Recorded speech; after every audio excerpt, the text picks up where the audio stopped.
Anda kembali menyaksikan Kawanua Info. Pemirsa, angka inflasi Kota Manado pada bulan April 2023 sebesar 0,25%.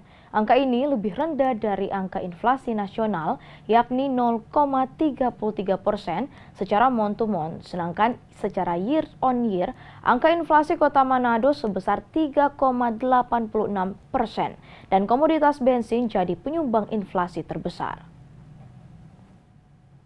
Angka inflasi Kota Manado pada bulan April 2023 tetap terkendali meski di tengah periode Hari Besar Keagamaan Nasional Idul Fitri. Berdasarkan data dari Badan Pusat Statistik, Indeks Harga Konsumen April 2023 tercatat sebesar 0,25%, mantuman sehingga secara tahunan menjadi 3,86% turun dari level bulan sebelumnya yang sebesar 5,20%. Perkembangan ini menunjukkan keberhasilan tim pengendali inflasi daerah yang telah dibentuk oleh pemerintah dalam rangka menekan angka inflasi.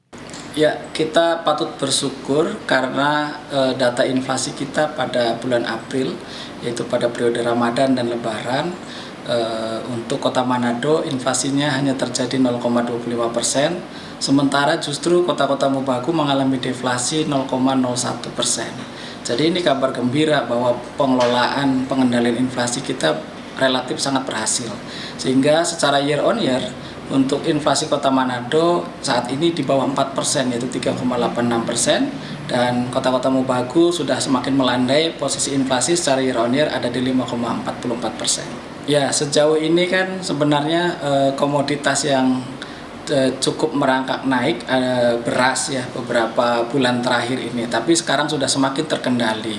Kemudian secara year on year sebenarnya pengaruh inflasi tembus di bawah 4% untuk Kota Manado masih didominasi karena bensin ya pada saat kenaikan BBM bulan September tahun lalu, dan seperti faktor musiman pada bulan April ini di Kota Manado kenaikan tiket pesawat menyumbang inflasi yang cukup tinggi.